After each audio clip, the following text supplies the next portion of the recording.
this is quite often when you have athletes who do a lot of training, who are extremely talented, they put in a lot of work, and somehow they don't get up to speed. And you ask yourself, why? Why is that possible? If you had a choice, let's say every time at the catch you have like half a minute to readjust your upper body, how would you adjust it in order to transfer maximum load? Hello and a very warm welcome. My name's Aram, and here on the Roam channel I'm going to help 3 different athletes today. Athlete number 1 is Vanessa from Brazil. Athlete number 2 is going to be Mac from Australia. And we move over to Europe, to the UK to help Scarlet. 3 athletes, 3 single sculls, 3 continents. Let's go.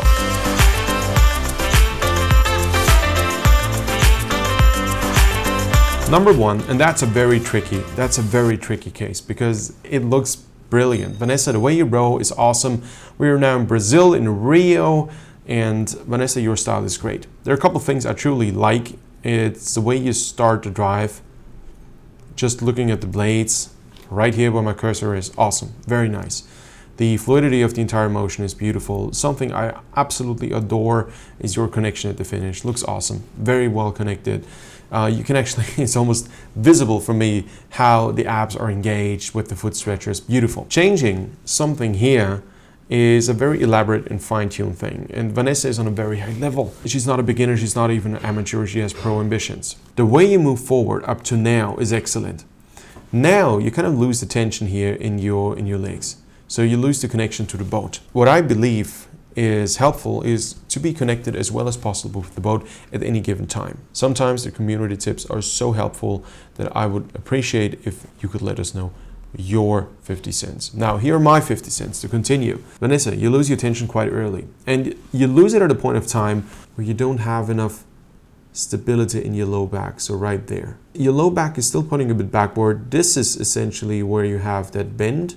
So right there, and now you start to lose tension in your legs, so the knees bend. At a point of time where your hands have just about passed the knees. There are a couple of rules of thumb, to put it that way, where you say, okay, if you move forward, make sure your hands pass your knees, and then you start to bend your knees. But that completely leaves out the upper body. It's not so much the upper body, it's the low part right there. Pelvis, hip, right there, this line. And this is where we want to have a bit of a forward lean position before we start to pull the boat towards ourselves. I don't believe in sliding forward. The intention should be to attract the boat so that it slides underneath you through the water.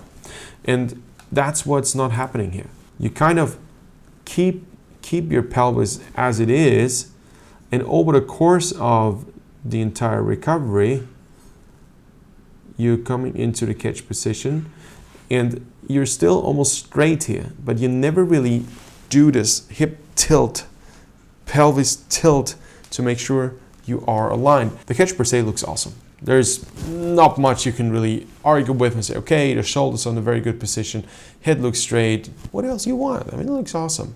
But there's one thing, and this level it starts to become decisive. Ultimately, you want to transfer force from the hip into the shoulder, pretty much without changing anything of your posture during the first part of the drive. The idea is from the hands away position, you move forward, and then you kind of keep the upper body where it is. All you do as you approach the catch, your boat comes closer to yourself, all you do is move out and bring your hands slightly up. And when you start the drive, there's a phase of connection, and I'm going to make a separate video. Let me know if you're interested. My plan is to make a video about how to actually have a strong catch without being explosive, without being aggressive, without overdoing it. How do you get these nice catches just from a body point of view, not from a blade work point of view? And Vanessa, that's exactly what I'm missing here. So when we start the drive, your hands go up nicely. There's one thing you could argue, okay, the seat sits still. You kind of start to move before the blade is in the water. Yeah, there's not much space. Excuse me, I hope the hammering is not too bad. I'm recording this in the office of the Biorower workshop as usual, so I hope you don't mind. The guys are working in the background. The way you start the drive has a bit of upper body rotation. So you see this right here. This is where the most of the load is right now. That's the low part of the trunk here. So During the drive, when you apply a lot of force, the spine has to work a lot. The little stabilizers have to be activated quite a lot just to withstand all the power that you apply with your legs. And the way the force is transferred here is going backward, straight up, forward.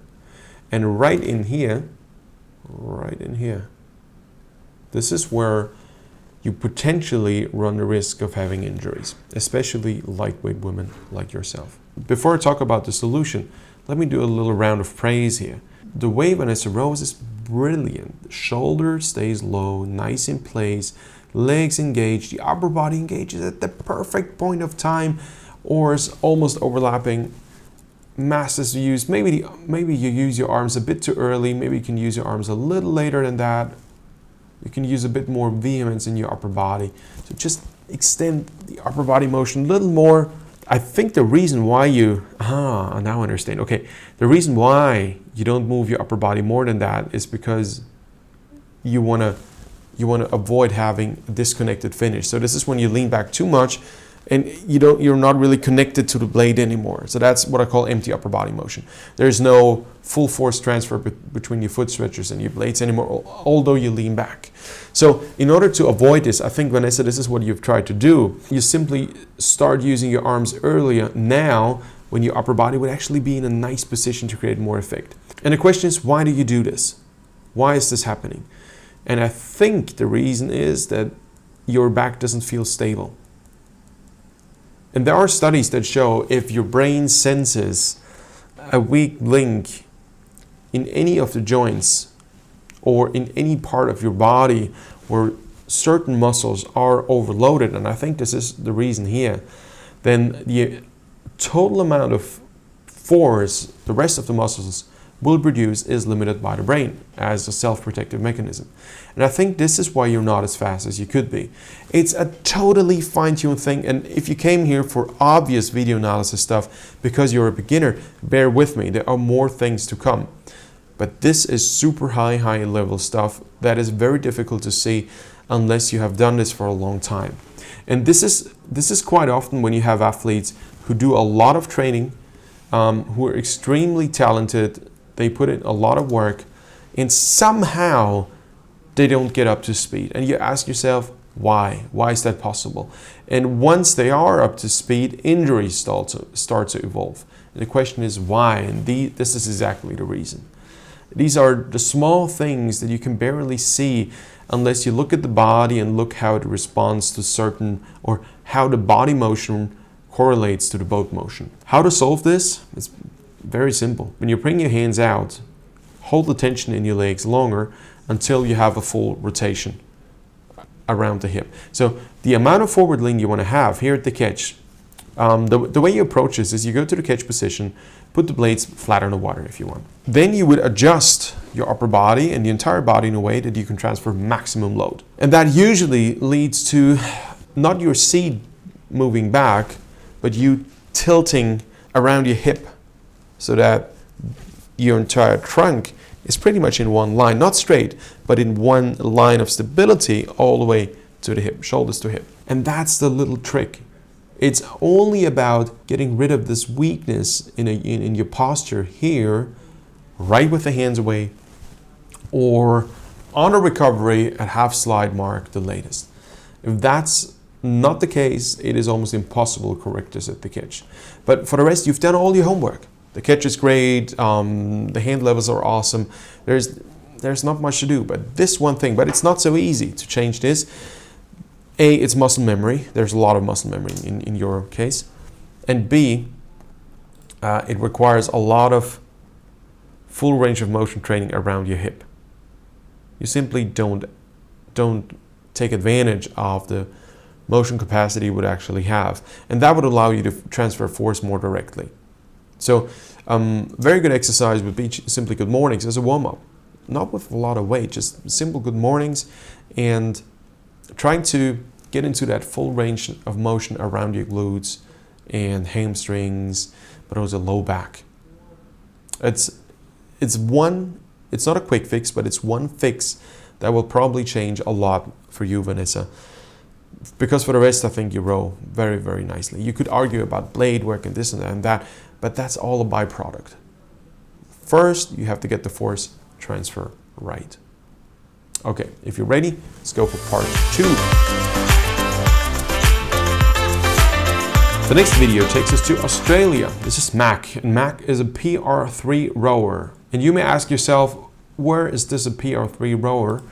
Mac explained this to me. He's got an intellectual impairment. This is only recognized in Australia, he told me. It is not recognized outside of Australia, as far as I know. Rowing is a huge part of his life. I think it's almost his cornerstone of everything. And the way you row, Mac, is awesome. Now, there are a couple of things I really admire. It is the power you put into every stroke is fantastic. The way you move the boat, there's almost no stopping. Very, very interesting. By the way, a nice Empire you row there. Empire is known to be a bit cocky, but it's a very, very good boat manufacturer. The way you are able to connect the catch is brilliant as well. So there are a couple of things that already are on a very, very high level. Now, what is there? Where could you improve? What could you change? It's pretty similar to Vanessa. And if you've just watched Vanessa's video analysis, you see there's one thing here. That position is not suitable to allow you to transfer a lot of force. It's pretty dark, so in editing I'm going to zoom in now, and that's around and hunched back here. And of course you can transfer a lot of load that way as well. But what it does is it forces your upper body to stabilize itself once this massive leg force starts to wear on the trunk. It forces the upper body to stabilize around with the help of a motion around the hip. So it's a pivot around the hip right from the catch. And what this does, it brings your blades pretty deep into the water for first instance, just to get the blades a little underneath the water surface where they actually should sit right from the start. What this does as well is another negative side effect. It takes a while before you connect. Now is connection. So that's about 3/4 slide. How do I know it's connection? Look when the boat starts to pick up speed. Watch the bow. Now. Let me play it in live speed. Now. Now.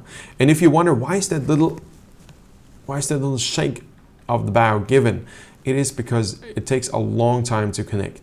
This is a very powerful catch, but it's not a very direct catch. So what you need to work on, pretty much similar to Vanessa, is on a very direct catch, by positioning your upper body in a way that allows you to transfer force more effectively.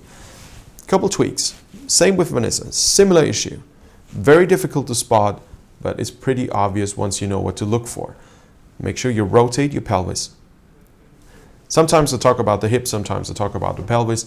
I found recently that talking about the pelvis is almost more effective. So you want to rotate your pelvis. Make sure there's one line of force from your shoulders right into your hip. That's what I'm looking for. The solution that I hear very often is, just don't bring the seat too close to the foot stretchers. Does not get the job done. That's a byproduct. Because if you're still round here in your low back, but your seat is far away from your foot stretchers, it won't get the job done as well. It's all about having a direct force transfer. Let me draw the lines. So right now we see the force back, down, in. And that's pretty much what thrashes you back. You cannot transfer as much force as you could if you had your back in a way where, if you had a choice, let's say you were at the catch right now, and let's say every time at the catch you have like half a minute to readjust your upper body. How would you adjust it in order to transfer maximum load? You probably tilt your hip, straighten up the back. Nice low shoulders, keep these, they're awesome. Something I always use is a wall bar, a monkey bar, I don't know what you call it. I would have people sit on the floor, support their feet on the lowest bar, get their hands 2-3 bars up, usually shoulder height. Realistically, in rowing, you're never shoulder height. You're always lower than that. And then I ask him, lift your butt off maybe 2 centimeters, maybe 1 centimeter. Everybody can do 10 centimeters, that's okay. But almost nobody can do it a centimeter or so. The reason why I ask not to get the butt off the floor a lot is because at the catch, we don't want to brutalize the upper body. We want to make sure we can transfer force to create a motion, not in our body, but in the boat. Or if you're on a Biorower, you want to move the air fan. It's not so much about moving yourself. And if you're too hard at the catch, too rough, too brutal, you start to move yourself and not the thing you actually like to move, which is the boat. Anchoring the blades, propelling the boat past the anchored blades as much as possible without a lot of slip. And if your back is not in a position that allows you to do this, because the little stabilizer around the spine need to work so hard to cope with all the force your legs can apply, first of all, your brain's going to shut down a lot of muscle work, self-protection mechanism. And secondly, you run the risk of injuries, muscle overload, stiff muscles, name it.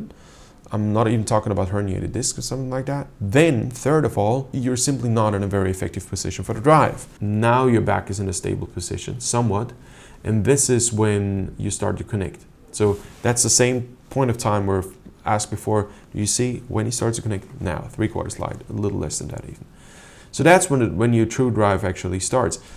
And then you immediately use the upper body, which is too early, but there's not much choice.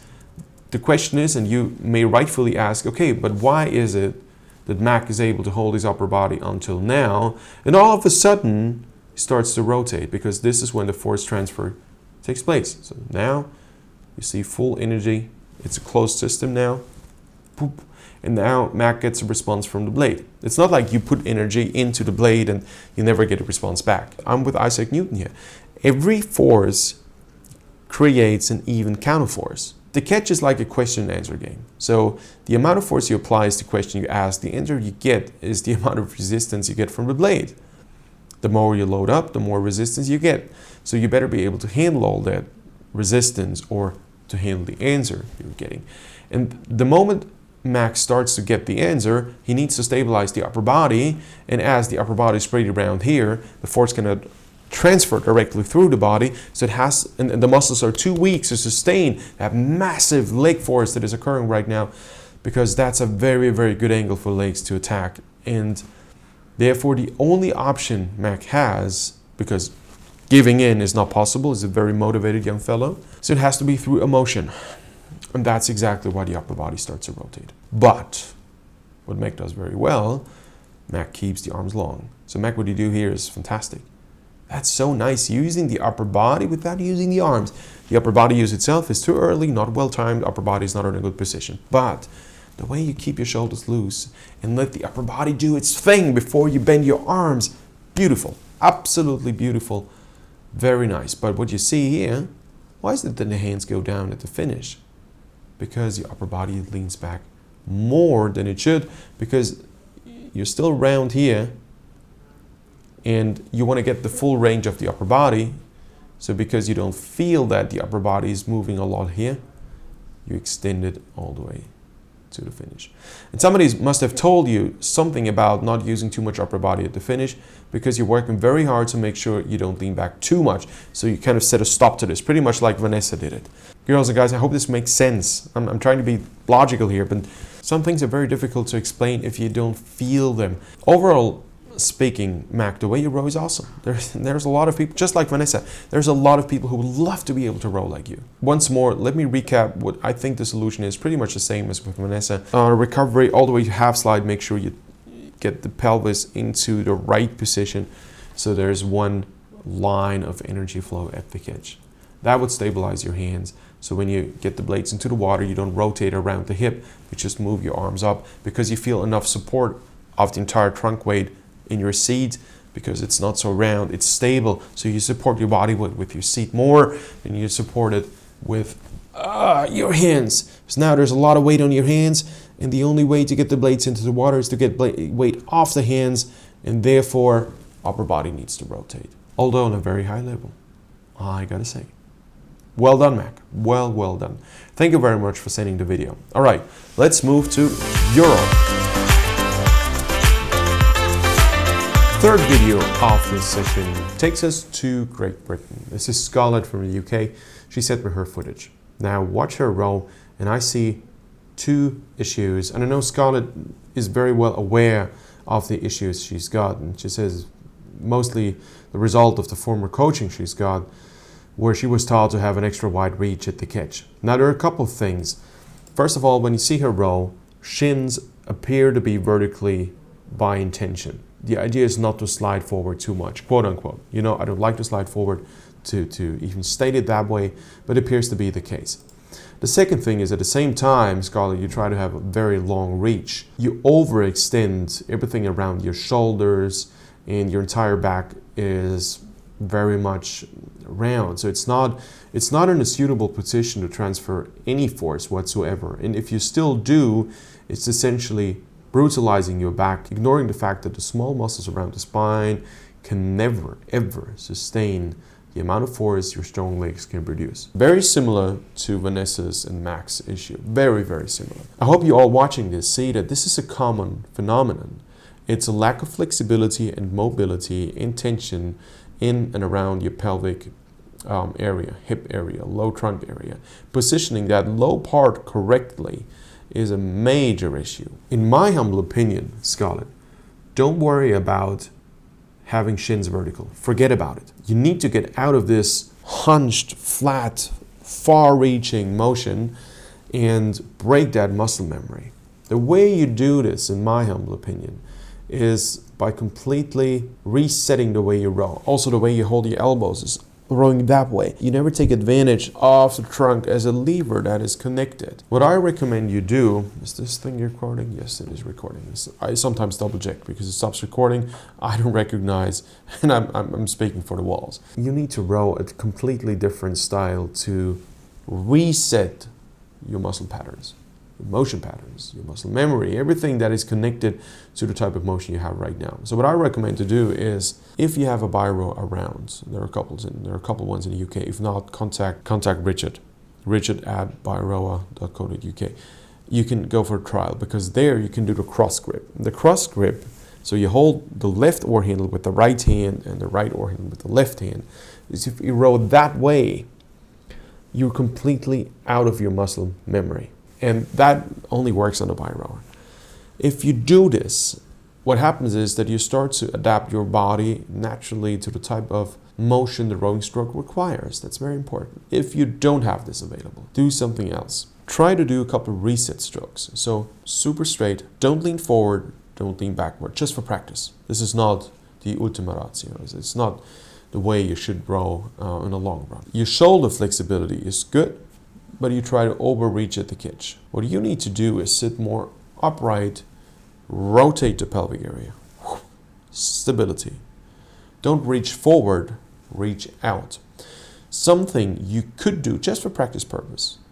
Have a very, very, very short inboard so that your muscles get an idea of, oh, I need to go around the pin. It's not a linear erg where you go forward and backward. Just for practice.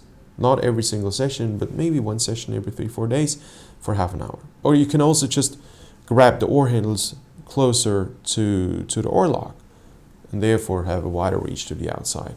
That would be one thing. Second, set your catch up differently. When you hear the catch, make sure you don't it pains me to see this. Oh yeah, you need to set your boat higher. I think this could help. Because right now, you're pretty low with your entire shoulder girdle because you lean forward so much. What if you set your boat higher just for trial? I'm not 100% sure this is going to work, but if I were your coach, I would ask you to try this. I would set the boat extremely high, almost a full centimeter higher, just for practice. So that you can't really catch and drive if you're so low, so you have to be high. So your body needs to learn to sit up without you thinking about it. It should be a natural feedback system. Next thing. At the finish, don't lean back. Do reset strokes. Leaning back is good. I'm a big fan of using the upper body. But for that purpose, I recommend you do reset strokes, which means you simply don't lean back. The stroke ends here, maybe 3 degrees, and try to be as upright from your low belly area as you can. Wide shoulders, elbows and hands, same height. When you go forward, just a tiny bit of rotation, maybe 10 degrees forward, that's it. And make sure you don't rotate from the shoulder blades, what you do right now. It's not that, it is that. That's a whole different posture. So it's not the amount of forward lean your shoulder girdle has. The amount of forward lean that accounts for me is the one you have around the hip. There's so many more things. And of course, everybody probably could go on, and Scarlet, yourself as well, you could go on and I say, this is what I don't like, and I see others row this and that way, and what can I do?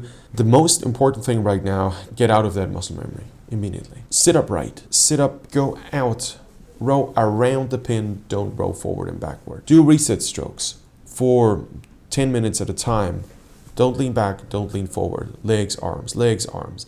Then a tiny bit of rotation forward, a tiny bit of rotation backward, coming from the hip, not from the shoulder girdle. Length is not everything. Efficient length is the most important thing. So a lot of people have a very, very wide reach at the catch, but the point of the stroke where it actually connect is way closer to half slide than they could actually hope for. So the stroke is not as long as they think. It's only half as long as they aim for. So it's better not to compromise on your body position too much, so that your effective drive becomes longer, but your overall reach may become less. That's a very important thing to remember. If you do these things, I think it will benefit you swiftly. I recommend, Scarlet, please send me another video down the line. I will try to respond much quicker this time. Just show me the progress. Doesn't have to be on YouTube. I'm just interested in that. I'm sure you have good coaching right now. You can become fast, but to make it to the very top, you need to change that technique. Okay, with that being said, I want to leave it here. Thank you very much for watching till the end. I hope that Vanessa, Mac, and Scarlet, it was helpful for you. If you want to send in your videos, please do so. Send a link where I can either watch this on YouTube or on Vimeo or SafeChat or wherever you have it, and send this link to video@aramtraining.com. That's my email address. Also with permission that I may use this footage for public video analysis on social media. If you want to have a private video analysis, go to aramtraining.com. There are options for this. And if you're interested in that, I plan for the future to do a video analysis package. So we have so and so many video analysis sessions included every month. For now, as it is winter season, you can join the Saturday or Friday weekly lives. They're suitable for American and European and Australian time zones, so also Asian time zones. Love to see you join. It's $150 a month, and you have 4 or more sessions every month with live coaching, where we do exactly this. Online, all you need is a camera, a phone. I recommend to have Bluetooth earphones. I hope it was worth your time. If it was, and you're not watching this on the ad-free RM Training video member area, of which you can become a member for a couple bucks a month, then please subscribe, share, and see you in the next video.